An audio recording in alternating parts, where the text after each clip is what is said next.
Welcome back to Man Down Sports, man. We got a good show planned for y'all, man. A lot of fun we gonna do. Are we taking phone calls tonight? Y'all want to? Nah. Jeez, me. Hell nah. No, hold on. Time out. We streamlining tonight. This man opened the show and said, "Welcome back to Man Down Sports. We got a good show for y'all. A lot of fun we gonna do." Yeah, that's good. Yeah, that's good English right there. Is it? I told you. I told you that's not how English works. So listen, the older I get, and it just started happening like this year, maybe last year. But the older I get, the more I stutter, and the more I get tongue-tied. Tongue what now? What it is, man. Tongue-tied. I have no. What do you say?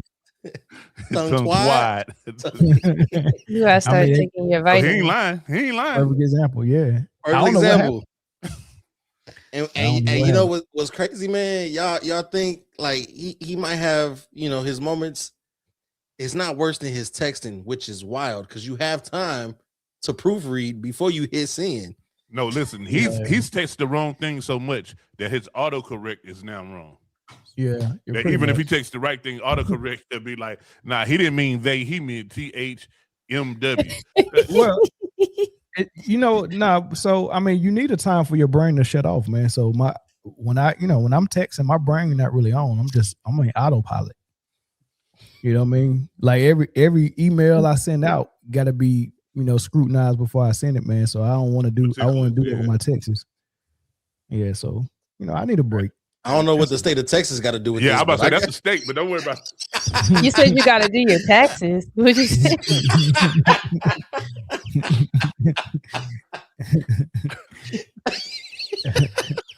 Well, y'all, man, hit the like button as y'all come in and hit the share button, man. Let's get people in here. What up, chat? Everybody's not getting the notifications. Let's go ahead and hit that share button and utilize that. Share it, chat. Share it out. Share it out. Yeah. When in doubt, share it out. Sharing is caring. Karen is sharing. But don't be a Karen or a Sharon. But just sharing is caring. No, not at all. All right, man. We're gonna start with saying hello to everybody in the comment section. And thank y'all for joining us and all that good stuff, man. And appreciate all the members. I got something planned for the members this weekend. So it ain't the autograph feed time, is it? Hey, now say now. It's an autograph Briana jersey. Jersey from college. No, it's not. It's not that. Sorry, guys. Number 12. Yes, that's I appreciate you knowing the number though. That's the best I was right. Mm-hmm. That's the only, I guess too. I guess.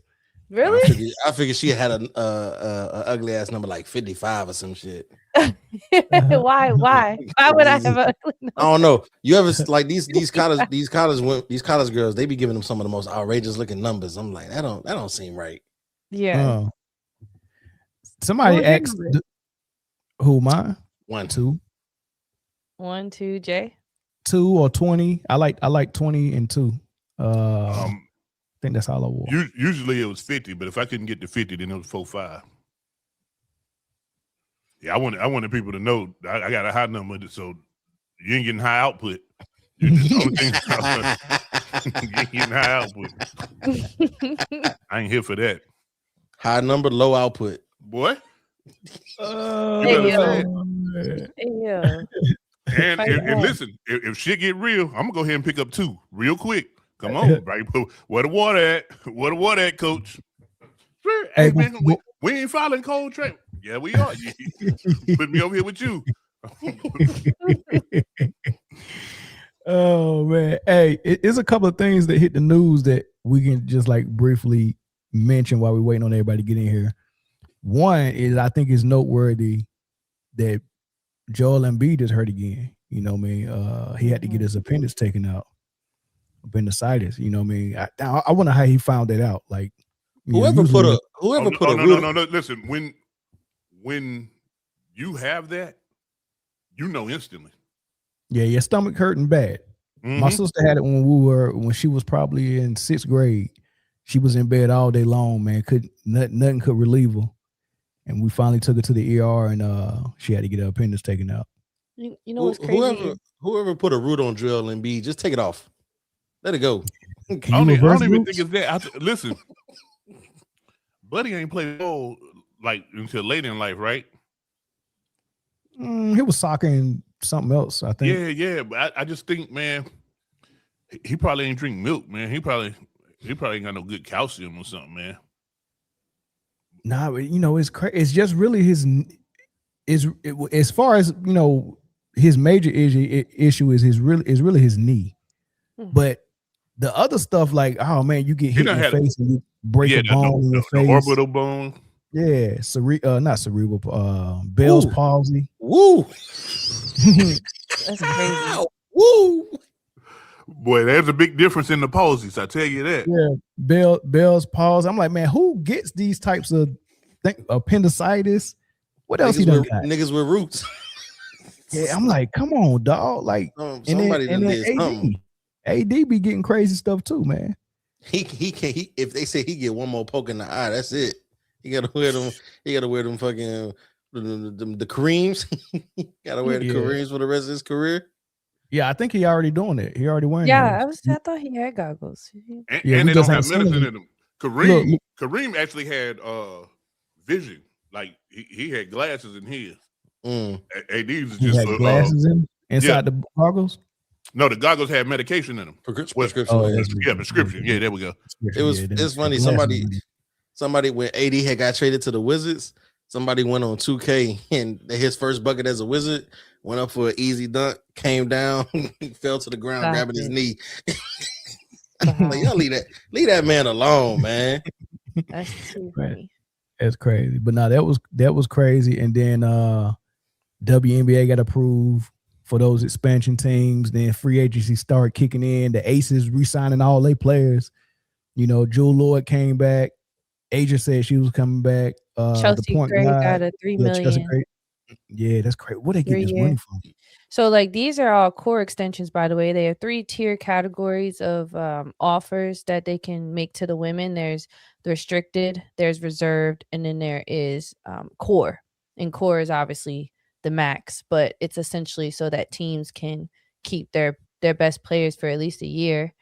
And that's what I think Indiana's going to do with Kelsey Mitchell, for example. Which I hate because I you know what I mean, but she might not get her deal because once Caitlin come back and they change that offense to be all about her, she's going to be less valuable on the market, or well, maybe not less valuable, but as far as negotiating, she gonna have less leverage, if she don't make All-Star next year and all that good stuff. So that's crazy. She also has this rare injury that gets inflamed every once in a while. I know it happened towards the end of the season. Something with her ankle or her foot or her knee, something like that. Kelsey. And like, I see what you're saying, Mel, but I think her value is gonna be sustainable. I just hate how the Indiana Fever fans treat her. Like they're just some users, man. I don't like that.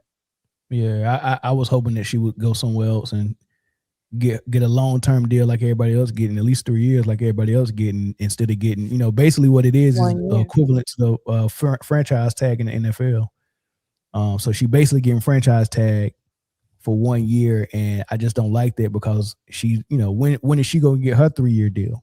I guarantee that ain't gonna franchise tag Caitlin. Exactly. You know what I'm saying? So I don't like that. But then like players like Alicia Gray got that core extension for 1 year as well. And that leads me to believe they're making a lot of room to keep all these girls to stack up, which, that's their prerogative. However, Alicia, that kind of tells me she got 1 year to get it done. And then she out of there. So it does definitely, with them getting more money, changes the whole dynamic and strategy of the front office.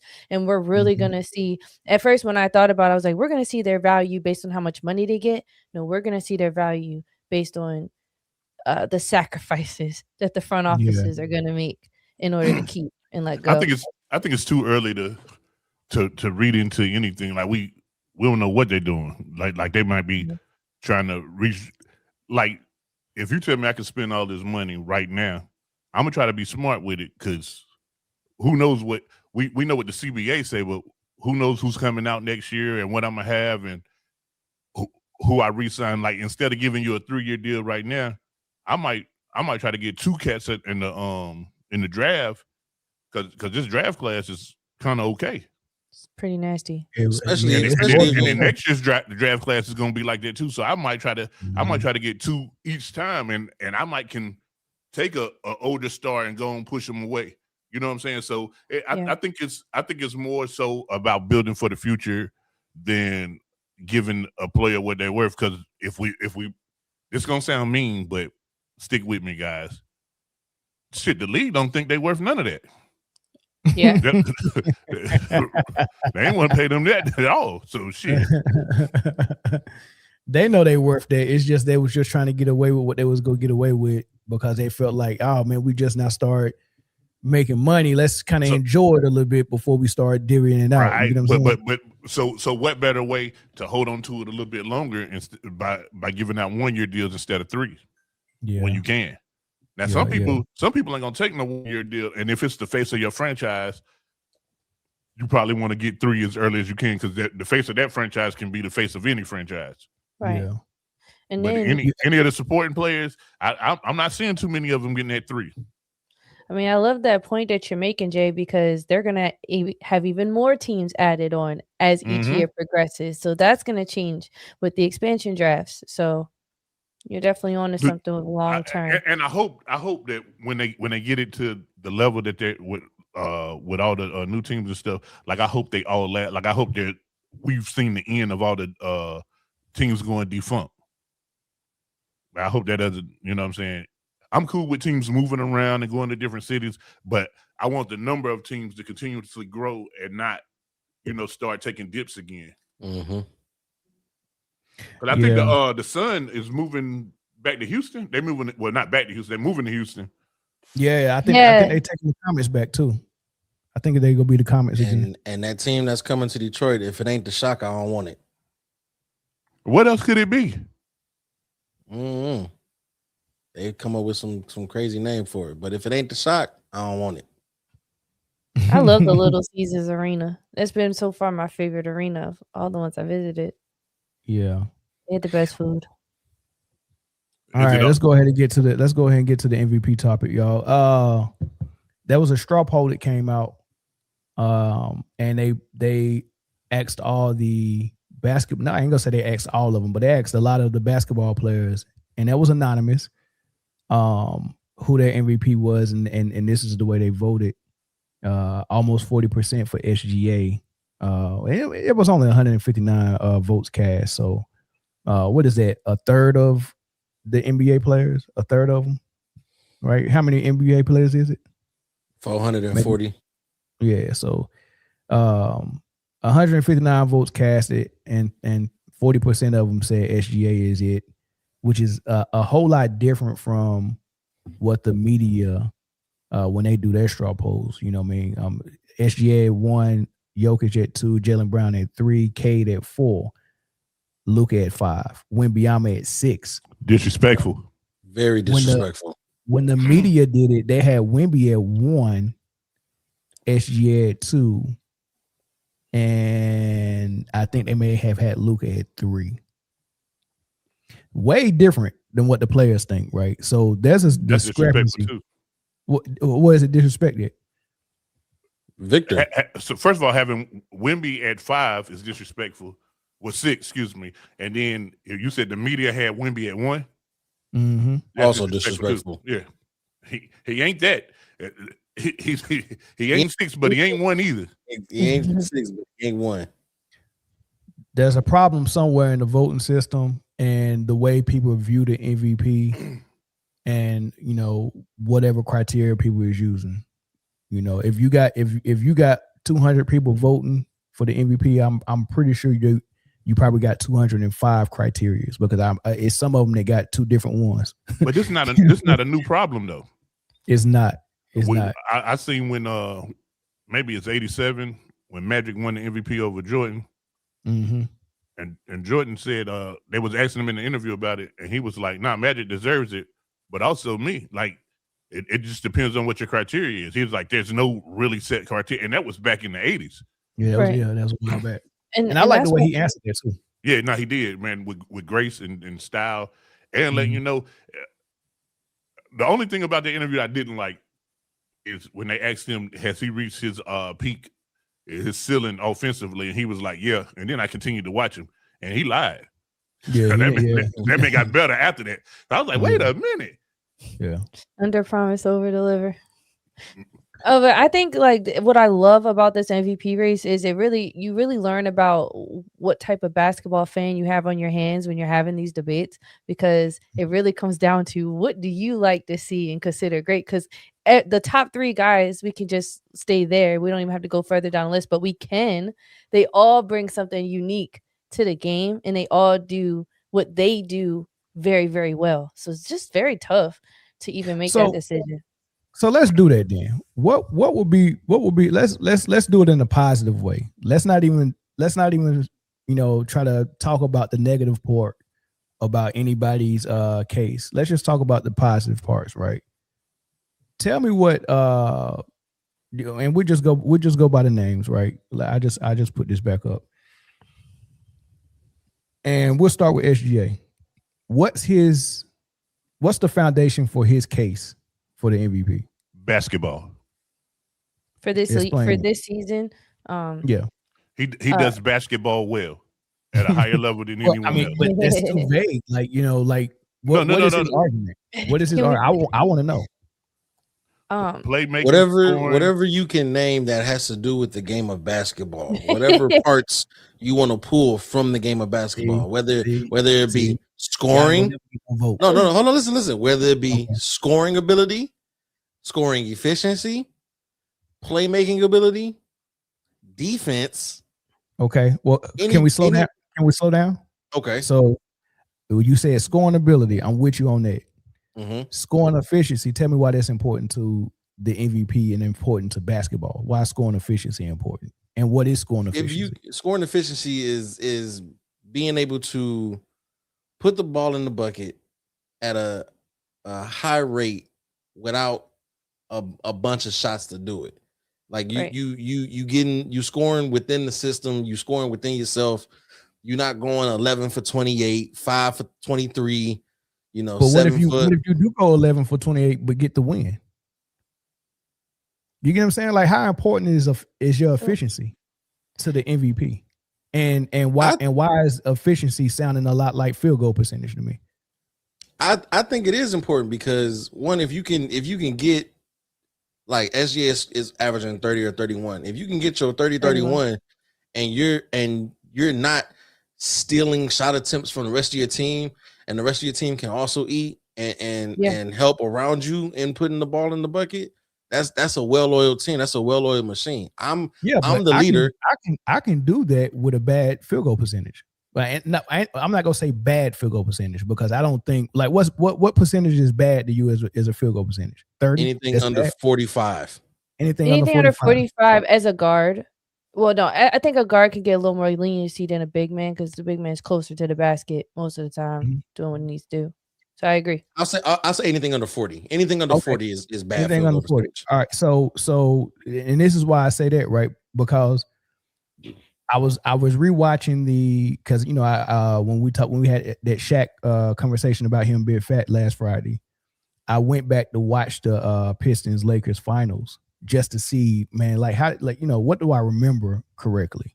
And I'm watching it, and all I'm hearing in game 1 is how well Kobe Bryant is shutting down Rip Hamilton, because Rip Hamilton had been on the heater, and Kobe Bryant was like, I won't Rip from game 1. And he held Rip to like a horrible field goal percentage, which was like 40%. But guess what? The Pistons defense was so good, they held the Lakers' entire squad almost, except Shaq and a couple of bench players that rarely shot the ball, right? It was like Shaq and maybe 2 other people on the bench that probably had like 5 or 6 field goal attempts for the whole series, right? But everyone else was below 40% field goal shooting. I think Kobe was like in the 40s. Rip Hamilton was also in the 40s. So you had a Kobe Bryant that was chasing Rip Hamilton around in the finals. That means you had 82 game season, the gauntlet of the Western Conference playoffs, and then you in the finals, and your legs, you're chasing Rip Hamilton and holding him to 40% field goal percentage. And then people say that Kobe had a bad series because he shot 40%, but the entire Lakers squad shot 40. So and then you also got that game when he actually beat the Celtics when he had 18 rebounds in the game, played great defense on Paul Pierce and whoever else he was on, and had a bad shooting night, but they won.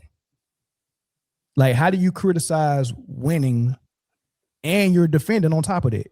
I don't care about that's why instead of like scoring and stuff like that, I look at your contribution to winning or your contribution to making your team better. Because sometimes winning ain't in the bag because you might play a team that's better than you. You know what I'm saying? Scoring efficiency is important because I remember when I was in college and I was definitely the best player, but I was taking most of the shots and my coach told me, well, somebody's got to score.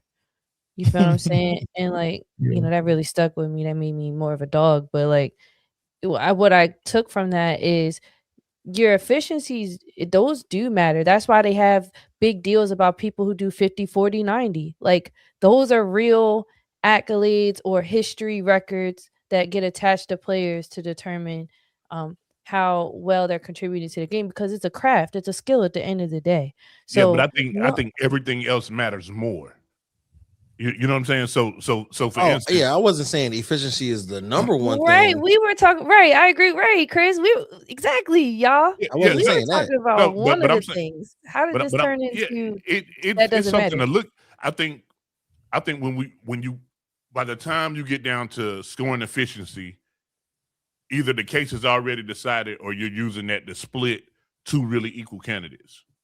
Yeah, I want to throw this out here. I think you can decide the case before you get to scoring efficiency. Is my personal opinion. I don't think it's that important. But here's my thing, right? If I take 10 shots and I make 5, I'm shooting 50. If you take 10 shots and you hit 4, you shooting 40. We just now established that 40% was bad efficiency, and we're going to call that bad.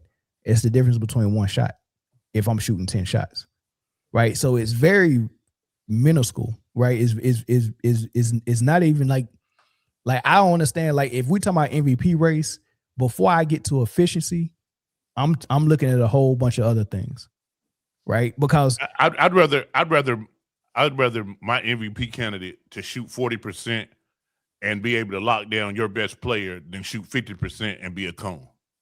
I would rather my MVP candidate shoot 40% in the game from field goal than my MVP candidate shoot 40% from the free throw line.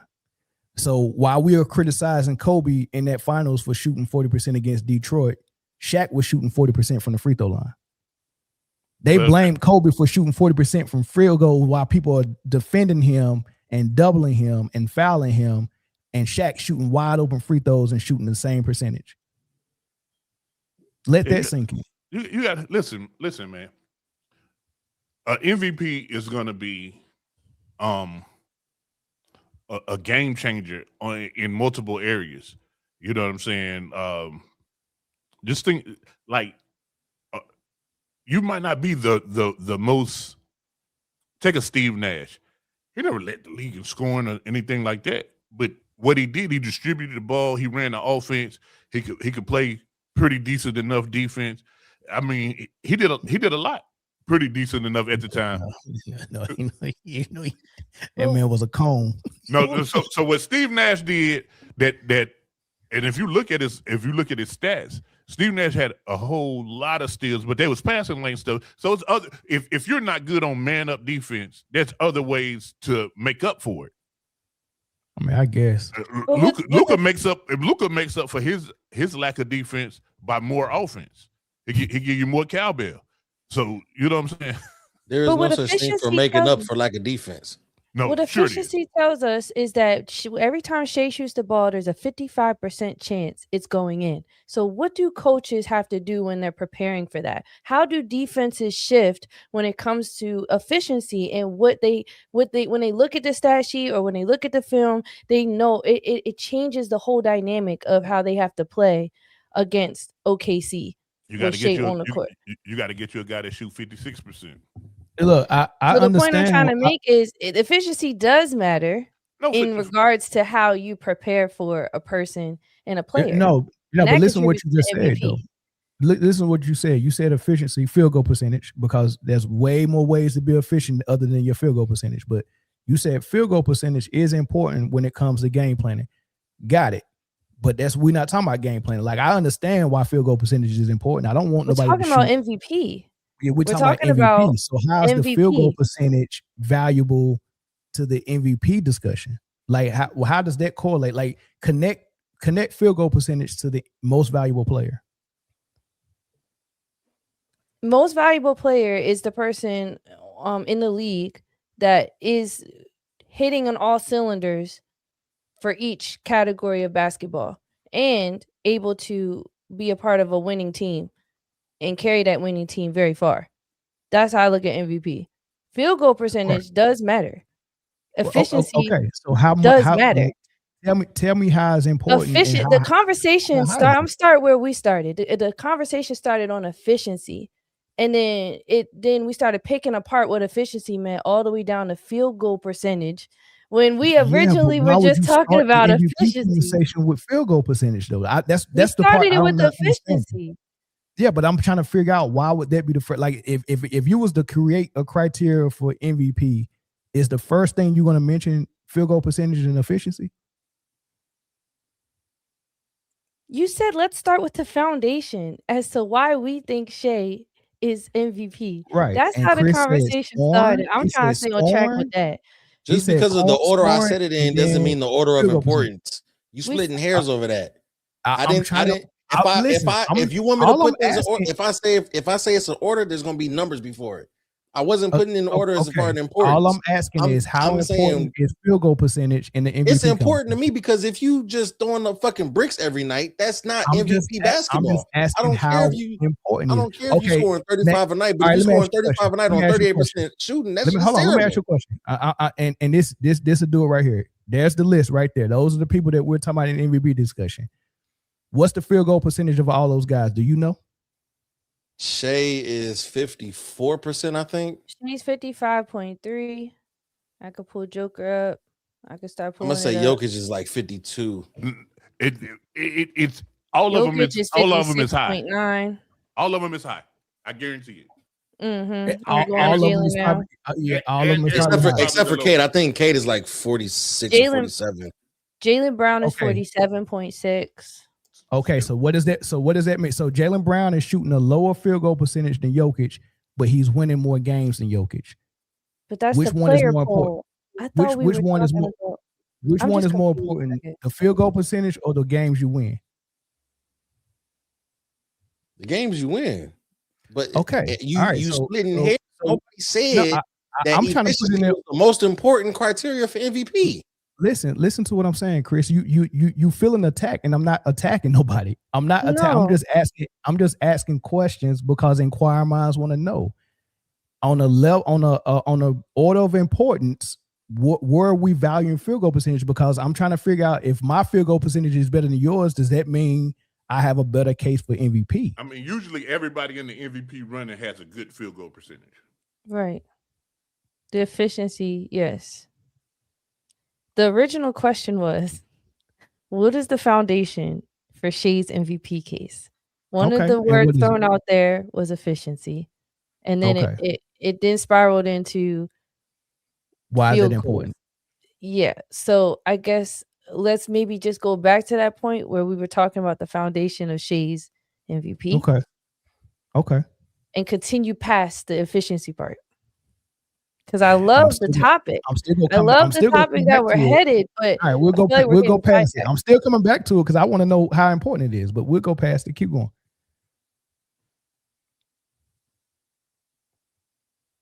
Don't all talk at once.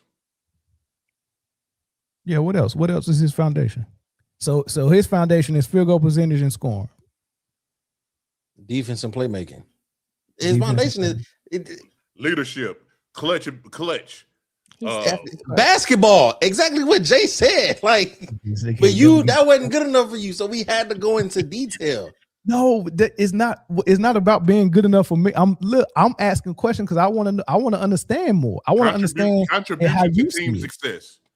Yeah, I'm just trying to understand how you see it. He contributes to his team success in a multifaceted attack.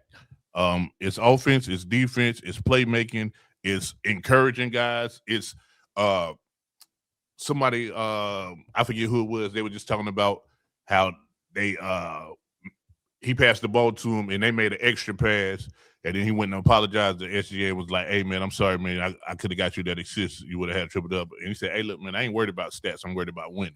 It's that mindset right there that you see every night he lays them up. It's that mindset, and I think that's way more important than fluff stats. Mm-hmm. What's fluff stats? Oh, there's only been in the history of the NBA one person to lead the league in rebounds and assists. Nobody wanted to do that shit. Nobody cared. Nobody ever wanted to do that shit. Hey, somebody told me in the comment section on one of my videos, Jokic is the only NBA player to ever win a finals championship without an all-star. And I was like, dude, it's literally 14 cases of that. Like it's like literally Olajuwon didn't have an all-star. Giannis didn't have an all-star when he won it. Even though Middleton made it the year before and the year after, he didn't make it the year they won it. Like, it's so many people. Like, I'm like, dude, where they be getting this information from? I got a question to this comment. Jokic literally beats SGA in counting stats, advanced stats, and eye tests, despite the fact that SGA doesn't even have to face real defense. Hold on. My question is, what eyes do you have that shows Jokic being better than SGA in the eye test when my eyes simply show me that one player plays defense and one does not? Hey man, you just listen, you just gotta let the fandom just let it play out, man. Like these boys fanned out, man. They fanned out for real. Are we so far gone from the game that defense is optional, and it's so rare now that it's like, oh my gosh, defense. Yes. And if you don't play defense, there's a stat that can show me that you do play defense. That's true. I just gotta keep looking for the stat. Is it void? What's the argument for Jokic, y'all? What's his case? Man, I've never seen anybody get more triple double. No, don't be facetious, man. Be for real, man. Advocate for the man. He's doing some good stuff. No, listen. Offensively, he can't be guarded. He cannot be guarded. If the Offensive Player of the Year award existed, does he have any competition for that? Maybe Luka is the only one. Like Jokic and Luka. That's a 2-horse race. Yeah, it's a 2-horse race for Offensive Player of the Year for Jokic and Luka. That's not even the third player. His offensive stuff is crazy. And hold on. Let me ask y'all a question. I know Luka's first. Who's second in scoring this year? SGA. I mean, you could. So there's the 2-horse race. I would give him number 3 in the Offensive Player of the Year, Offensive Player of the Year award. Hold on. Wait. How? I'm genuinely asking a question. If it's the Offensive Player of the Year award, Chris, did you know that Joker averages 3 more assists than SGA, and he's a point guard? Listen, offense is ball and bucket. So if Luka, that's not all offense is. That's not all offense is. Listen, if Luka is leading the league in scoring and SGA is second, how is he third in Offensive Player of the Year consideration? Because I'm not for the Offensive Player of the Year. It wouldn't be the same criteria as MVP. So I would not be including defense at all. No, I would not be including winning at all. Right. The only thing I would be including is what you do for your team offensively. And real talk. Real talk, what hurts, the same things that make you laugh, make you cry. What hurts SGA case and Offensive Player of the Year is the fact that their team is so good that he sat out 34th quarters. Yeah, he sat out a lot of 4 quarters, so his counting stats ain't gonna be as high as if he was playing for triple doubles and MVP, he could blow the stats out of the water, just like some other people are. But he's playing for a different purpose, right? So, but I would say this: when we're just considering offense, that means we're considering the points you're producing, and you produce by the points you score, and by the points you help your teammates score with your assists. And 33 points and 6 assists is not as much as 29 points and 10 assists. So that's why Jokic would be 1, and Luka would be 2, SGA would be 3. Luka might be 1. I seen a comment earlier this morning that said if you were to switch Brandon Podojemski and SGA now, did you see that? If you were to switch those 2 players right now, they said that the OKC would still have a 50+ game winning record. 50+. They said if you switch SGA and Brandon Podojemski, and this was Tim Legler and freaking Bill Simmons that said this, and they both said they would win 55 games if you take SGA out and throw in Pods. And look, and they went a step further and said if everything played out the same way, that means Chet missed the same amount of games. Jalen Williams wasn't available because his games. Everybody missed the same amount of games. You just swap SGA and Pods. Why they thought of Pods' name, I don't know. Right? They was trying to make a point. Right? Throw Pods in there, they still win 55 games. Well, if that's the case, why the hell would you pay SGA all that money if you already got a team in place that you could just replace him with anybody and still get 55 wins? If he's only getting you 9 extra wins, there's no reason for you to get him $250 million. There's absolutely no reason. And then I'm trying to figure out which player, why Jalen Williams is hurt and Chet is in and out of the lineup, and you got Pods with no SGA. I'm trying to think about all those close to 200 clutch points that he has scored, right? Those game winners and those clutch shots. I'm trying to figure out who was going to make those shots. E.G. Mitchell? How many games did SGA miss it at a row? It was like 11 maybe? 11, and they lost like 6 of those games? No. They had a decent record. I think they might have been... When SGA was out? Yeah. They were 9-3. Him and Cade, or 9-4. Him and Cade had the same wins and loss records for when they were out. Whereas though Luka team was 6-6 without him on the court. Mm-hmm. Now, what does that mean? It means Luka wasn't not really. It's an empty stat because a lot of those games Luka missed, somebody else missed too, either Brian or AR. Austin, yeah. Yeah, they do the same thing with they do the same thing with Jokic on off minutes. It's funny that when they take Jokic off the floor, they take the whole starting 5 off for the most part. So Jokic don't go sit down by himself. He sits down with other key players, and they call it the Jokic on off minutes. I'm like, dude, you got 5 bench players out there. You know what I mean? Why is it not the Murray on off minutes? It's funny. It's funny. Jokic was off for 16 games and it was fine. So if they was good for 16 games, then what is the discrepancy where they fall off off a cliff when he sits down during a game? Like, people really got to think about that. Because the team has no rhythm. Everybody's sitting there, standing there waiting when Jokic is in the game.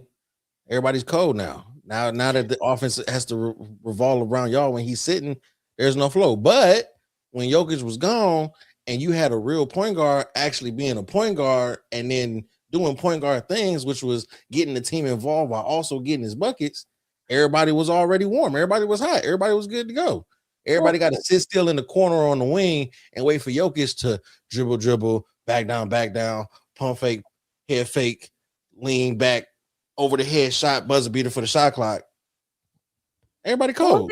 One thing I do notice about the Nuggets, sometimes they don't go to Jokic right away. Sometimes I notice they do try to work it around a little bit, whether they have a hard set screen with Joker coming down, and sometimes they don't give it to him and they do pass it around a little bit. They'll hit Tim, Cameron, Christian, Jamal, and then with maybe 10 to 15 seconds left in the shot clock, they give it to Joker, and then he works from there. I do notice that at least these last 10 games, I've seen them move the ball around a lot more. I mean, they've always moved the ball around fine. I mean, he's not as bad as what Harden, Westbrook, and Luka has been doing. The Jokic is not that bad. He's progressing toward that though, because every year more and more he becomes the point guard. It wasn't that bad the championship year. Every now and then he would do it. You know, he would get some stuff in the high post. They would run split screens and stuff like that. But now he's more and more bringing the ball up and initiating offense. But they have a play that they pretty much run a handoff or a dribble handoff with Jokic and Murray at the top of the key. So they get it to Jokic right there, and it's a dribble handoff, and then he'll set the screen, and Murray will come off that screen and fire up the three, or one dribble, fire up the jump shot. Jokic is getting about 5 assists off dribble hands off a game, and all he's doing is standing there. Murray is coming around. He's handing off to Murray, bumping his defender. Murray takes 2, sometimes 3 dribbles, and they're counting that as an assist. He's getting that 5. They run that play. I'm probably glad you said that, because I was watching the game the other day. I was watching the game the other day, and a lot of he'll get the ball on the rebound. First off, the rebounds are inflated because nobody is. They all clear out and just let Jokic just grab. Right, there's no competition for a rebound, but he'll get the rebound, and then he'll make a pass to somebody at half court. In this instance, it was Aaron Gordon. He made a pass to Aaron Gordon. Aaron Gordon caught it at half court, dribbled 4 times while driving to the hoop, did a spin, pump fake, and then laid it in, and they counted that as an assist. That is not an assist. That is not an assist. What are we doing? What is it? 2 dribbles max before it's not counted as an assist anymore. It don't matter. I think it just depends on who keeping the books that night. And you know what? Let's bring it back to SGA real quick. Okay. Because I started thinking, if he's scoring 31 points, right? 31 points averaging. And he has I want to talk to the people who always say SGA has the most amazing team around him. You know, they're okay without him. They don't need him. But if he's scoring 31 points on 55% efficiency, how could you make that case? You see what I'm saying? How could you make the case that his... How can you make the case that he just has a great team around him if he's still doing that? I mean, they're just looking at the record. 30 points. They're just looking at the record. They've been good the last 2 to 3 years.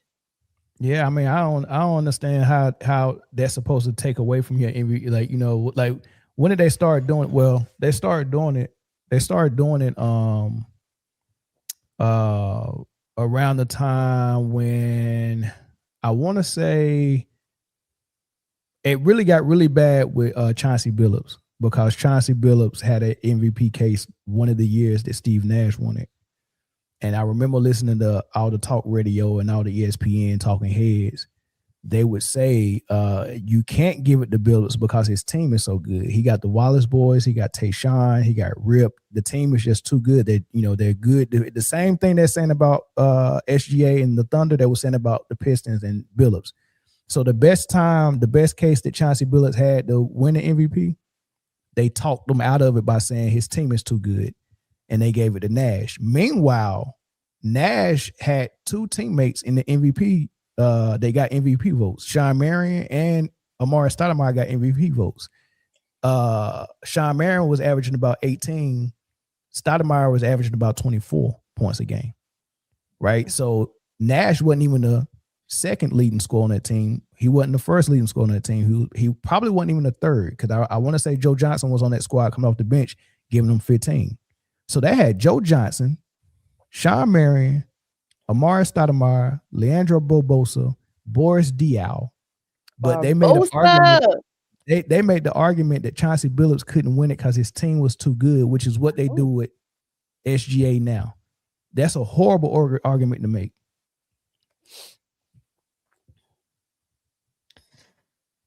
Horrible. And then what do y'all think? I'm sorry, the last thing. What do y'all think about Wemby and his colleagues and what they think about him, do you think that 5% was low key like letting everybody know like he cool and everything, but we still not? Yeah, it probably was. Yeah, it probably a little bit of hate. People hate and people Yeah, didn't like. You know what I mean? Because he higher than what is that? 1, 2, 3, 4, 5. He higher than 6. He higher You than think 6. he's higher than Kate? Not if Kate didn't get hurt. Out of sight, out of mind, and that's human element part of it. He'd been gone for about 5-6 games, and even the 5 games before he was gone, they Detroit kind of tapered off a little bit. So he was out for 11 games. Yeah, that's crazy. Yeah, so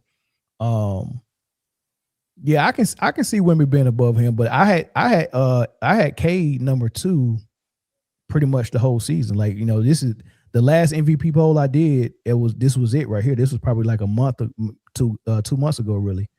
It was SGA, Cade, then Jaylen Brown, right? Of course that changed, but that's how I had it. But I could see Wemby being as high as, because even Jaylen Brown's case got lesser once Tatum came back.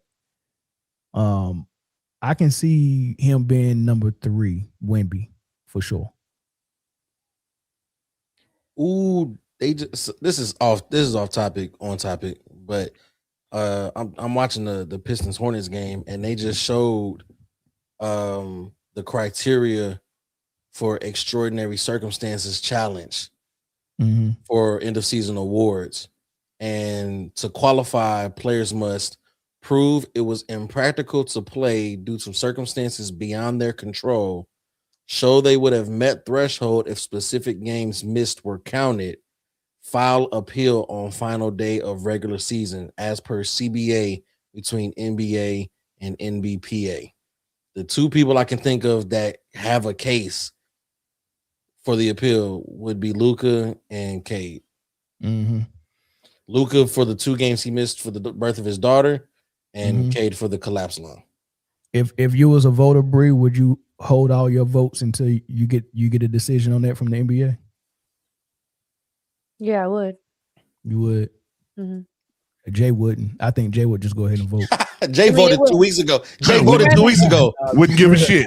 It wouldn't impact my vote, but I still would like, just for the fairness and consideration, to have extra options on the table. That's just how I am. First of all, why would you say Jay wouldn't? You're absolutely correct. Wouldn't give a shit. No, he wouldn't. No, we put the rule in there, so you made it or you didn't. Yeah, that's crazy. I mean, maybe I would go ahead and do my vote for MVP, but for like first, second, and third team, I probably could see myself waiting. I think for MVP, first team, and first team defensive player of the year. You could defense is such scarce, you can still make first team defense. But I think those are the only awards that should be affected by that. That should be allowed to have that challenge? No, that should be part of that criteria of the threshold. I think everything else should be fair game. See, look, so this is you can tell this coming from a person who never had to try to carry a team, right?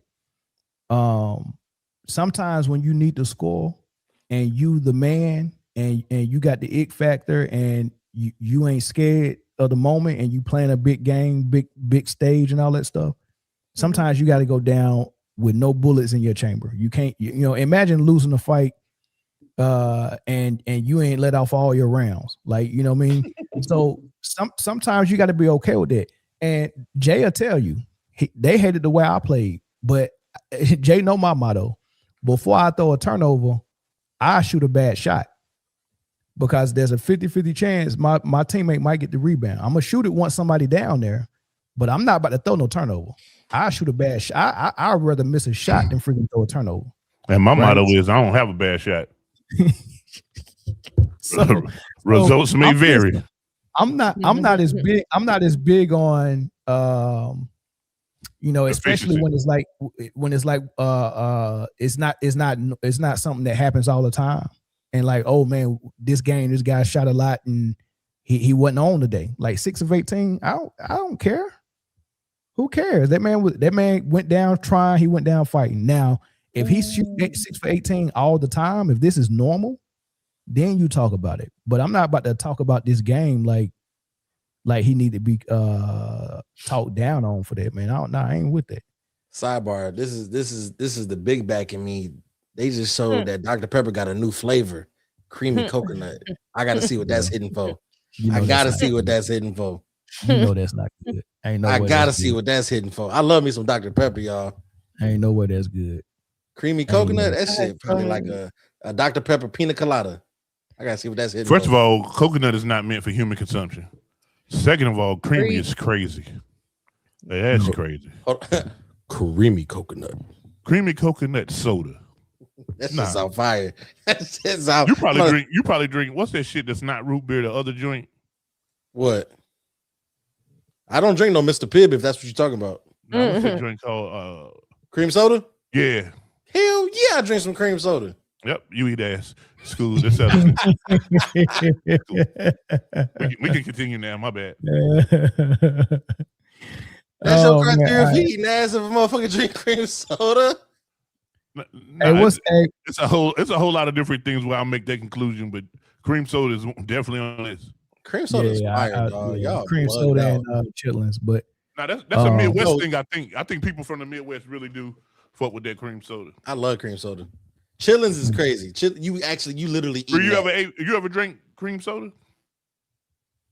Is this a trick question? No, don't answer it. Don't answer it because it's a stripper in North Carolina named Cream Soda. So he trying to set you up. You got to trust me better than that. Okay. I wouldn't even know a stripper with his name being anything. Not she a girl named Cream Soda.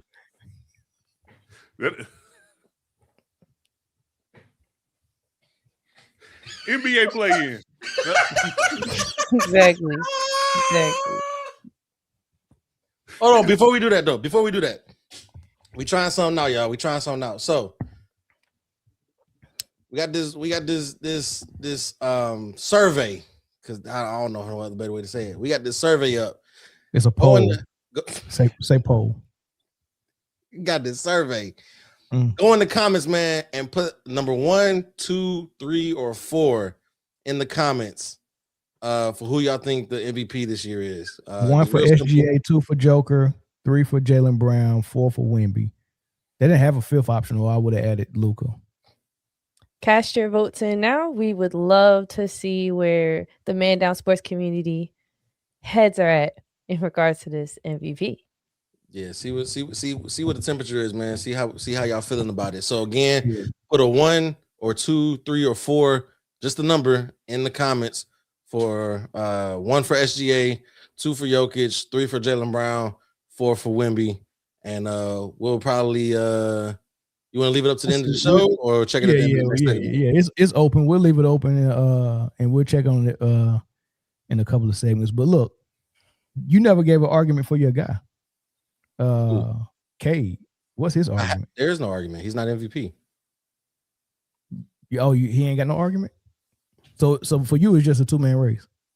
Yeah. I think taking into consideration the 65 game rule, right?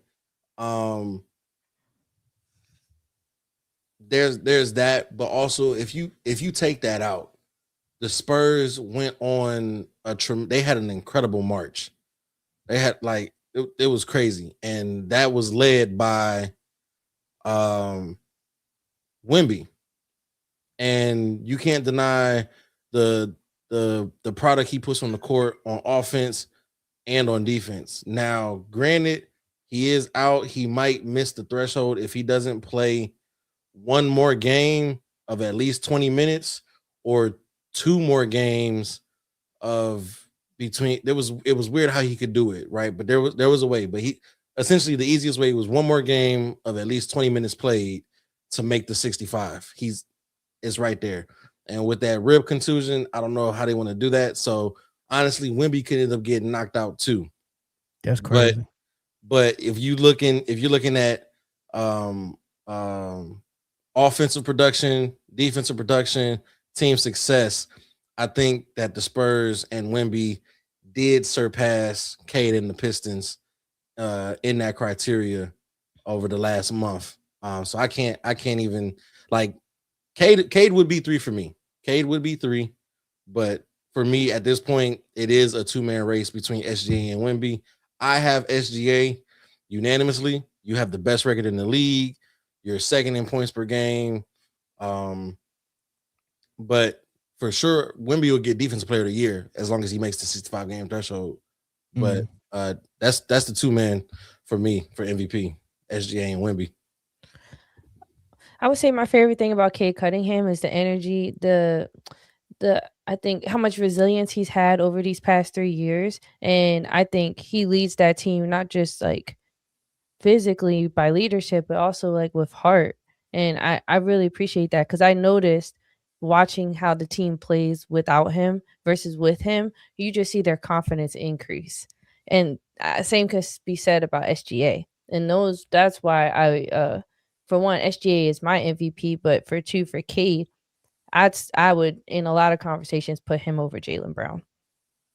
I mean, I had him over Jaylen Brown, and you know, until late, until maybe just before he got injured, that might have changed. But yeah, he was having a phenomenal season for sure.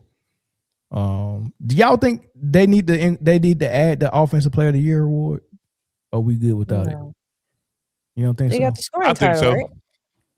The scoring title is not a real award, though. It's I don't, guys, think about the repercussions of this Offensive Player of the Year award that it can have. First of all, repercussions in the basketball community amongst the fans and these ridiculous conversations and arguments we continue to have.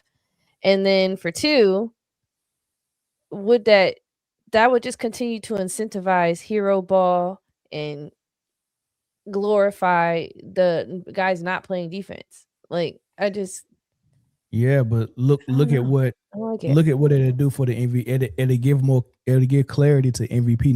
Now we can include defense and offense into the MVP, because if offense and defense are both the cornerstone of a pyramid, and then at the top of the pyramid is the MVP, that's the prestigious award that everybody want.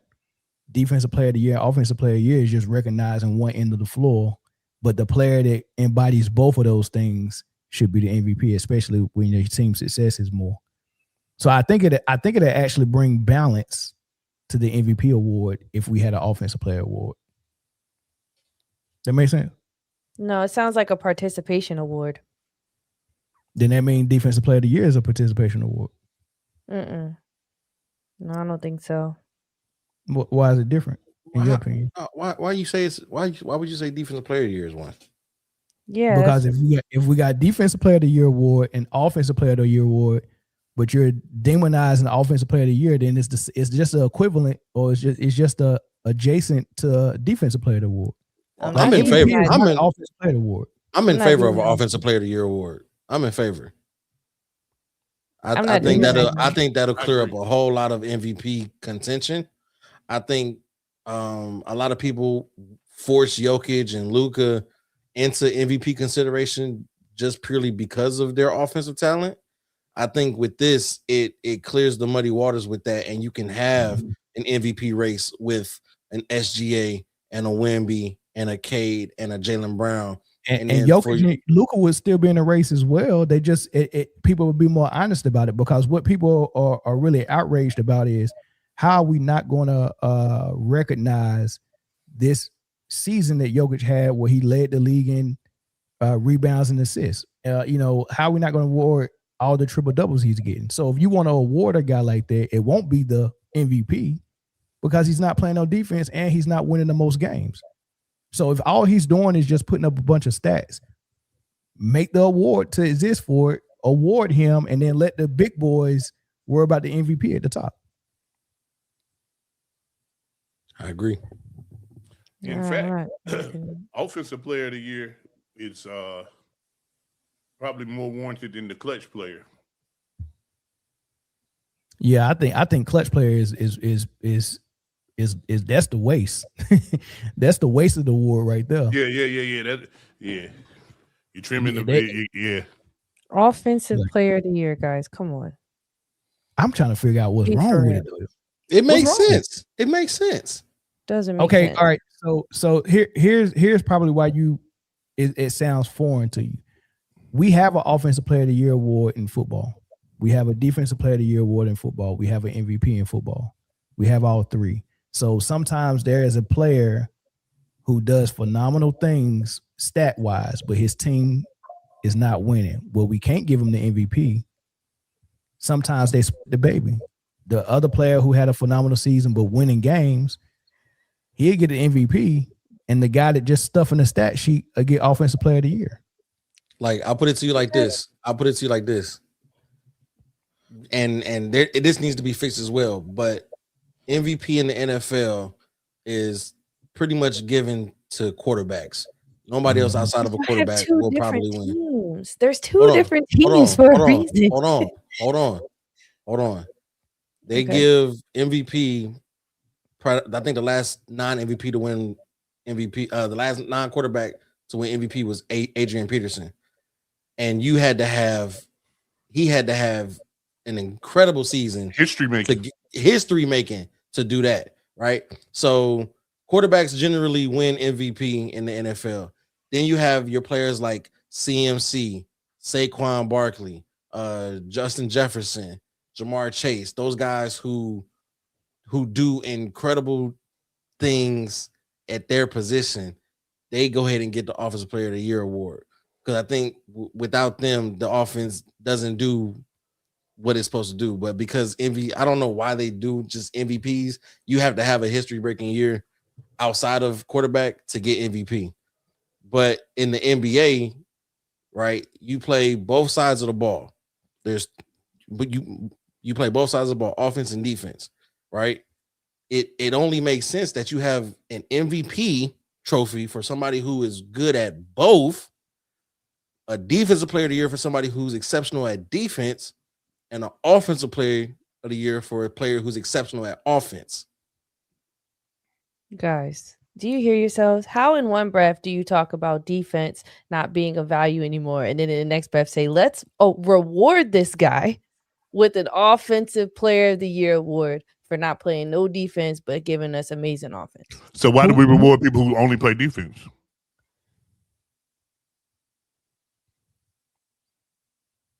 You don't have to. So you're telling me a Dennis Rodman isn't someone who was crucial for the Bulls winning, and we're going to penalize him because he doesn't score as much as the first, second, third, or fourth option? And like, but Luka is crucial to LA winning. They don't have the ball. Is the offense isn't set up for those guys to score. So why penalize a defensive player of the year guy who's going to do everything else? Are we going to penalize Josh Hart, who actually just hit some threes down the clutch, but he's still one of those guys that showed up for the Knicks in other ways other than scoring? And like, that's why he'll be considered for sixth man. That's his award. He's not. Let me address this comment on the screen. He said, isn't offensive player of the year and scoring title the same thing? That's just like saying, isn't the steals title or the blocks champion the same thing as defensive player of the year? Guys, no, offensive player of the year is not the same as the scoring title. Scoring title only talks about scoring. Offense is offense, scoring and assisting, and everything else you do on offense. Whatever you do, whatever Jokic and Luka do, that's all offense. It's just not scoring. Stealing is just like stealing is a defense is stealing, blocking, and stopping your man without doing a steal or a block, like just forcing missed shots. Like that shows up on film. There's no stat for some of the stuff that Bruce Bowen did. There's no stat for some of the things that Shane Battier did, putting his hand in Kobe's face when he shot it right in front of his eyes and agitating him and chasing him. Like, you don't get a stat for chasing me off a screen or chasing me off the 3-point line. There's no stat for that. That shows up on the film. So everything you do defensively is not a steal or a block. But if I get the most steals in the league, then I'm the steal champion. If I get the most blocks in the league, I'm the block champion. If I get the most points in the league, I'm the scoring champion. But that doesn't make me the offensive player of the year, because offense is more than just scoring. If I get the most assists in the league, I'm the assist champion. If I do both of those things, then I might be the offensive player of the year. It's all of those things encompassing offense, not just scoring. Let's take it back to the whole football comment. There's football. I don't know football that well, but I do know that there's two completely different teams within one team. There's an offense team and a defense team. And that is why they have an offensive and a defensive award, because there's two different things. But in basketball, these guys are playing everything, and some do other parts really well and some don't. I also want to touch base on the point of, well, we have to acknowledge that guy who did really good at scoring. He's not going to get the MVP, but look at the season that he had. That's just life. That's the point of competition. That's the point of these awards. Like, it is what it is. There's people that deserve a lot and they don't get it. Like, that's just the way life is. Why are we going to start adding these awards just because people move the goalposts in the MVP conversations as we've gone on? That's not why we're adding it, though. The offensive player of the year should be there. Way more than Clutch. Let me ask you this. Let me ask you, Bree. Let me ask you this, Bree. Do you ever consider Rudy Gobert in the MVP conversation? No. Why would I? But you consider him in defensive player of the year conversation, right? Yeah. If you're averaging that many blocks, you're contributing defensively. I don't think he should have got it as many years as money. There's Anthony Edwards on his team. Why would we? There's Julius Randle, Dante DiVincenzo, Naz Reid. Why would we look at him offensively? That's the point I'm trying to make. Why do you look at Luka defensively and Jokic defensively? Duh. Like, okay, then. So shouldn't there be offensive player of the year consideration when you don't play defense? No.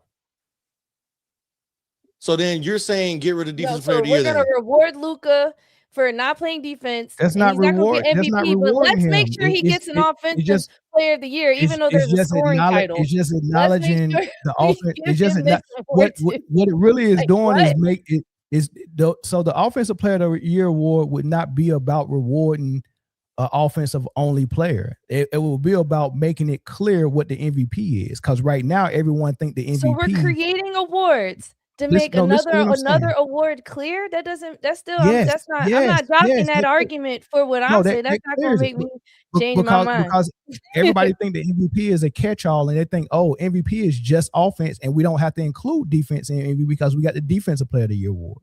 So everybody think it's separate, and MVP is on one end of the bird on one wing, and the defense is on the other wing. That's not what it is.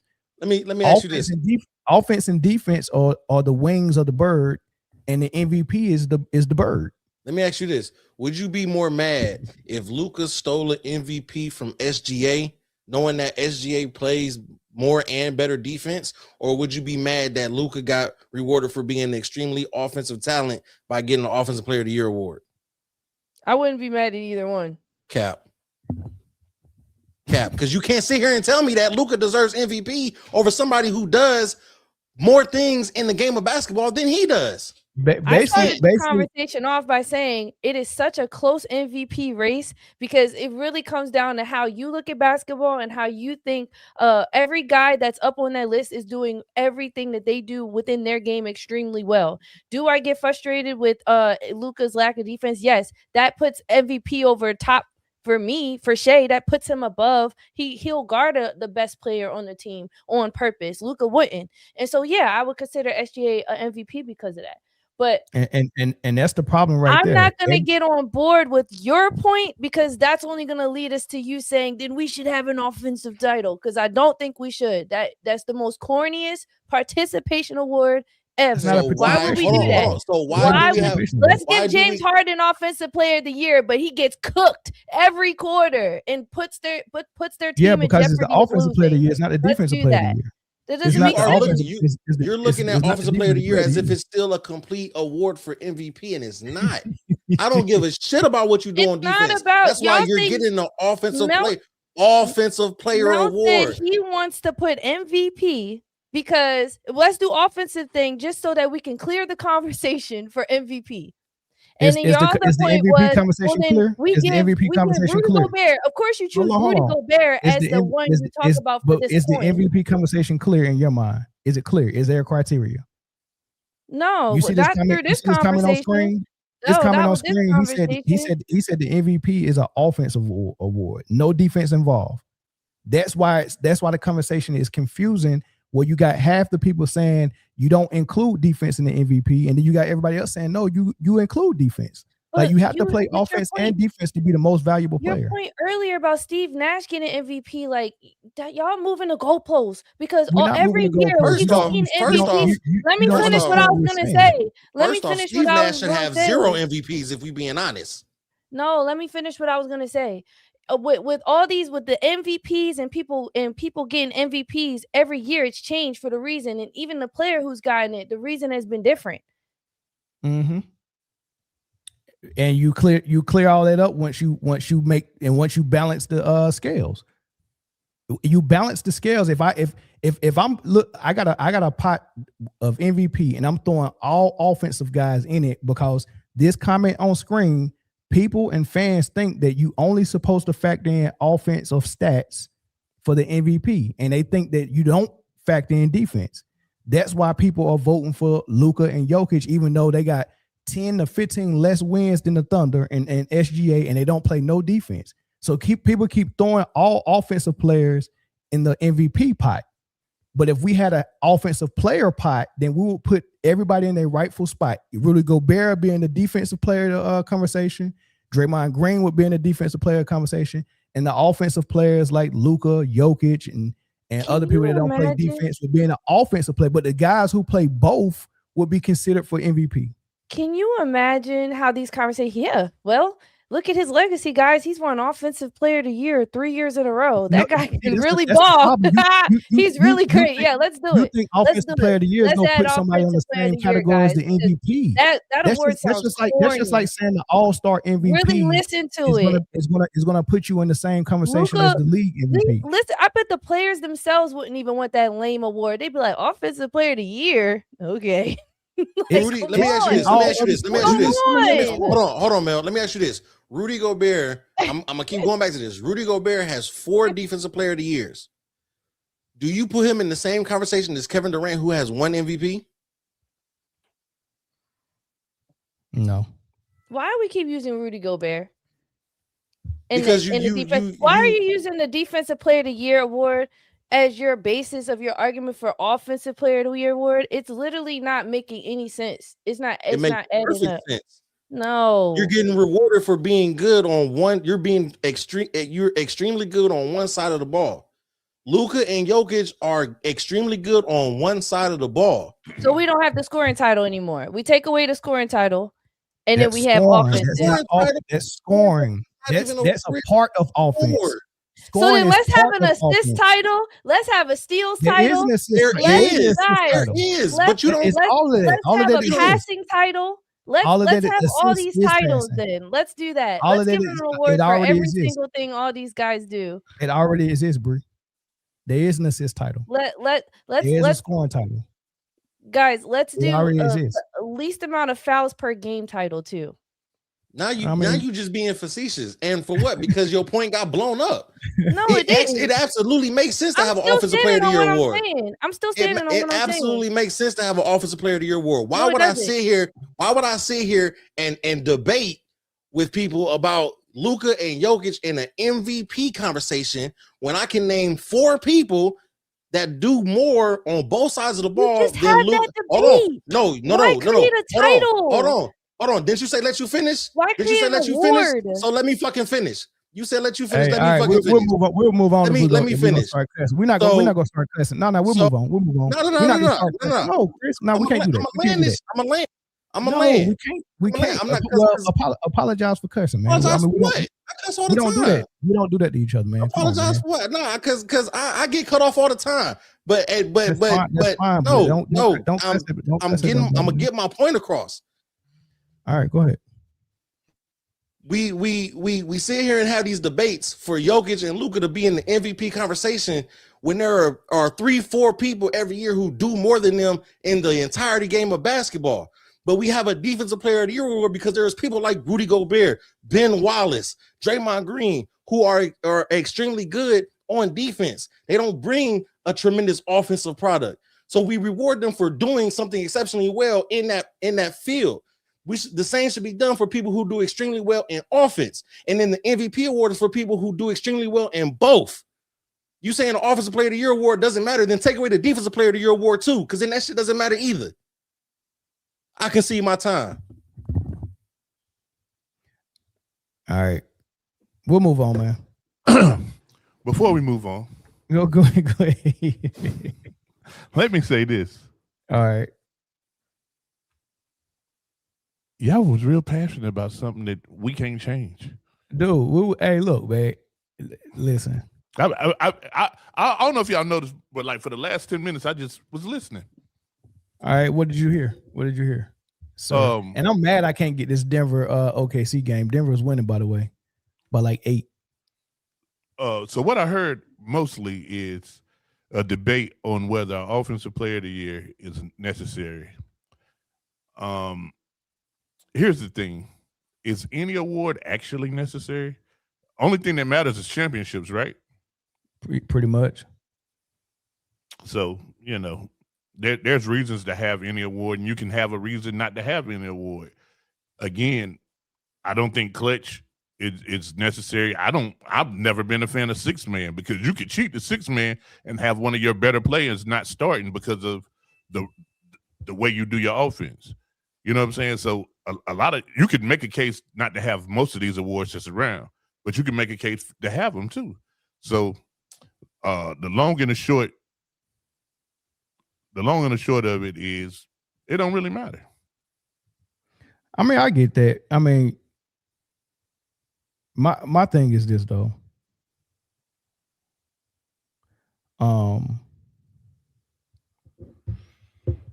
The MVP is only necessary because they told you that. If they never had MVP, you'd still watch basketball. Yeah. It's not that serious. I don't even know when these awards came in. It's not that serious. But here's the thing though. The only thing I disagree with Briana, I mean, because there's no right or wrong answer to it's just an opinion, right? But the only thing I disagree with is that it's a participation award or it's corny. Like I wouldn't use that word corny. I wouldn't use that, right? So what I will say though is I do believe it would create balance, and I'm all for balance, right? I'm all for balance. It's two ends of the court. They're already acknowledging one end with the Defensive Player of the Year award. I don't agree with some of the people in the comments that think the MVP is the Offensive Player of the Year award. I don't believe that. I think it's a combination of both offense and defense and winning, right? So when you put those three things together, that to me is the most valuable player, because you're showing value on offense, you're showing value on defense, and you're showing value in your team's success, right? Who's showing the most value? A player that's only showing value on one end of the court and winning less could never be more valuable than a player showing value on both ends of the floor and winning more. Right. So, that's just how I look at it. But if you acknowledge the Offensive Player of the Year, just like you acknowledge the Defensive Player of the Year, I think it'll make things clear for sure. Guys, that's just my thing. Guys, here's the thing. So right here, Buddy says MVP matters, championship matters. Let's not water down the game. The players did that. They ain't got nothing to do with me. One. Number two, somebody else said, Jake, pick a side. I stated, 26 minutes ago, I'm in favor of an Offensive Player of the Year. Again, they added a clutch player of the year 4 years ago, and nobody batted out. Nobody even said, what is that? Why does that matter?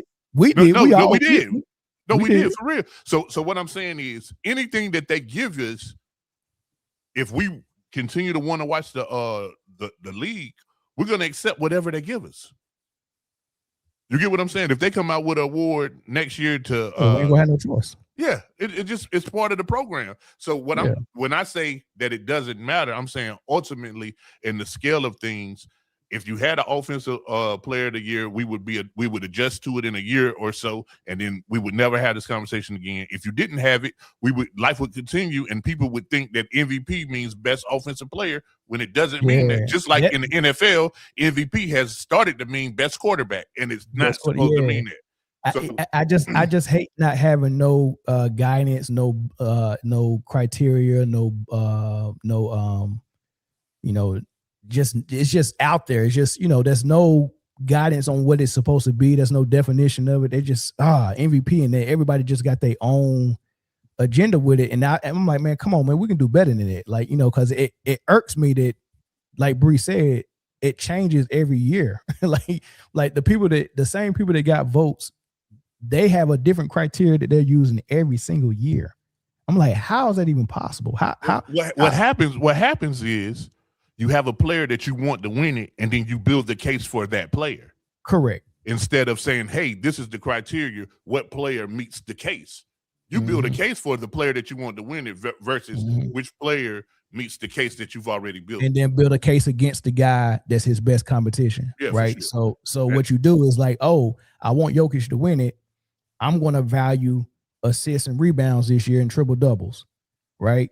But the guy that's going to threaten him winning it is SGA. So I'm going to talk about how his team is so good that he just can't be the MVP because his team that's the only reason why he's winning, because his team is so phenomenal.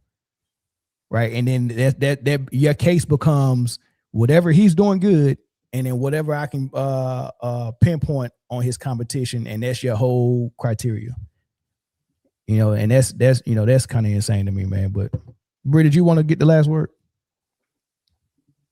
And we'll move on. No, I said everything I had to say about it. Still not changing my mind. Of course not. We wouldn't have it no other way. I don't think that the award is necessary, and I don't think it helps. Is clutch necessary? Let her finish, man. Let her finish. Clutch, no, it's not. I just think they're just like. What I noticed, what people do when they start debating best players, they talk about legacy. They have to include all the awards. When the guys go down the list of all of LeBron's accomplishments, it includes NBA, MVP, scoring, this and that. You see what I'm saying? Why are we going to just continue on to tack on these awards? It just starts to oversaturate the game. Like, I want them to work for something. If you lose it, you lose it.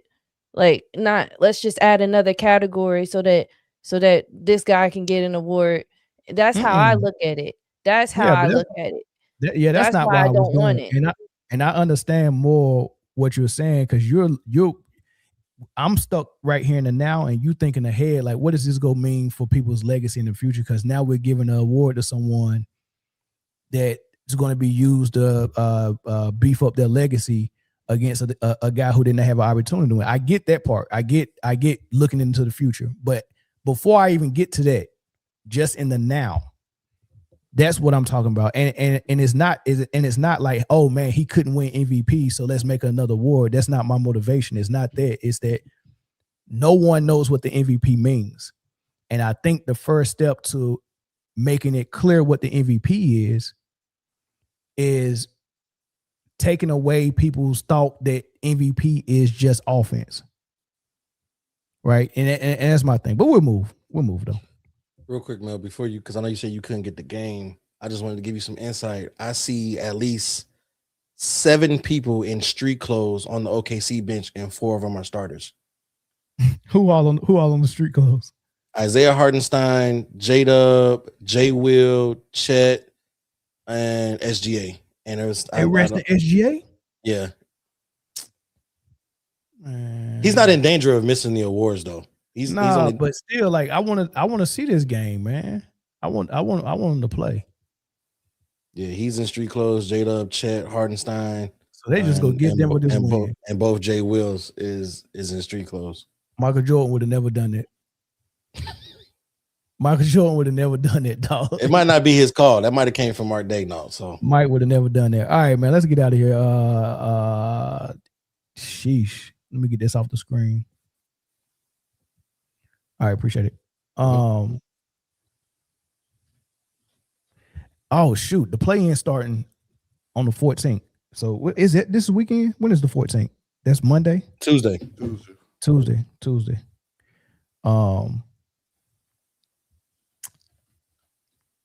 Charlotte just lost, man. It's crazy. I'm doing this segment after Charlotte just got mollywopped, but they played Detroit.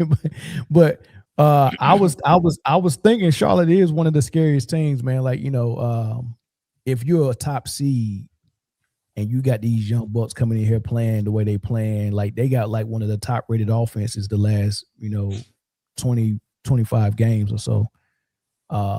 They very hard to guard. You know, they can get hot from three. They run. They defend. Like these dudes hungry, man. So they could be this year's Indiana Pacers and shock some teams, just like Indiana shocked New York, New York and freaking Detroit.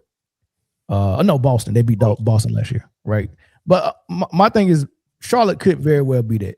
But so we got the play-in coming up, and it's not set in stone yet, right, Bree? Like, what is it? What is it looking like right now? We got Charlotte number 9 still, right? Even though they lost, they still number 9. Let me pull it up. Yeah, Charlotte I don't know if this is most accurate. Are they 43 and 39 now that they've lost? But they sitting at number 9. They're still number 9. So it's looking like 9 is Charlotte. Miami is 10. Is Miami 10? Mm-hmm. And 7 and 8 is Orlando and who else? Philly. Philly's in the 8 spot. How y'all think that's gonna play out?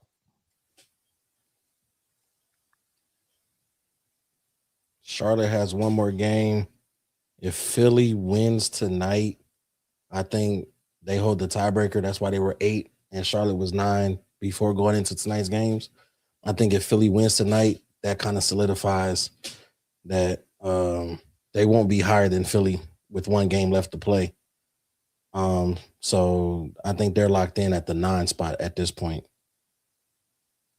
Because Orlando is a game and a half up on them currently. Everybody should be in action tonight. I think they said all 30 teams was in action tonight. Orlando is beating the piss out of Chicago. So I think everything is going to end up staying how it is. Who you think coming out of that then?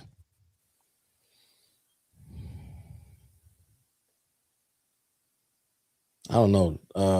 I can't count out Eric Spoelstra in Miami in these playing games. Hey, real quick. Hey, look.